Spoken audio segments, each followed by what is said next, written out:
So the final thing we want to cover off in this series of vodcasts is an alternative to going to court and litigating. So we've already said that going to court is costly, uncertain, etc. So what are your options? Well, there are a few, and generally they're called alternative dispute resolution, ADR. So as we've been mentioning, there are other ways that you can settle disputes. The four that we're going to concentrate on are negotiation, mediation, conciliation, and arbitration. These approaches are increasingly common because they're cheaper, faster, more private, less stressful. Lots of advantages to using these if both parties will agree to them. In commercial situations in particular, so in business, it's particularly useful because it's often less destructive to your relationship with the person who you're having a dispute with. Not a personal relationship, but the business relationship. You don't want to blow that up just because you've got a disagreement. And these other methods can help us resolve this dispute while maintaining a working relationship. From a societal perspective, there are also benefits. It reduces the costs and pressure on the court system. So what we have are four key methods of dispute resolution that we'd like you just to have an awareness of.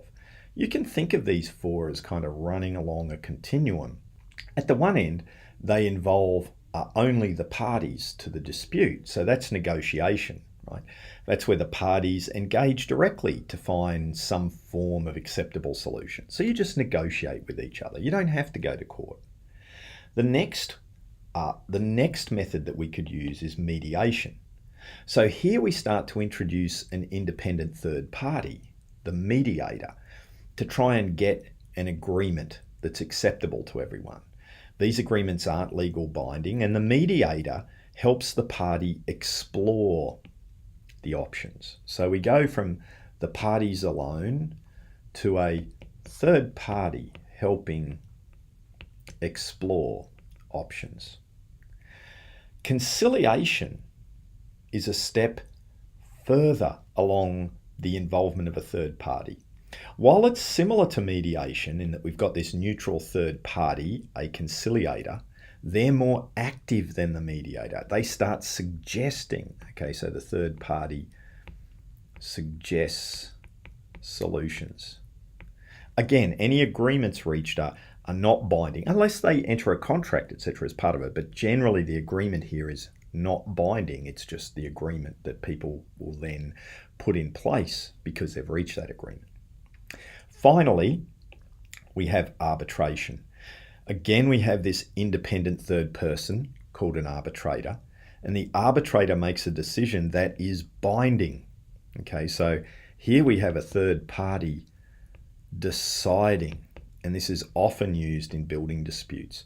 So what you can see is we run from the least interventionist approach, where the parties alone negotiate an outcome, through mediation, where the third party is helping explore some options, and maybe you involve mediation where the relationship's a bit tense and going through someone can help you explore those options, through to conciliation, where the third party is now much more active and suggesting possible solutions for people to consider, till finally we reach arbitration, the most interventionist, where the third party actually decides.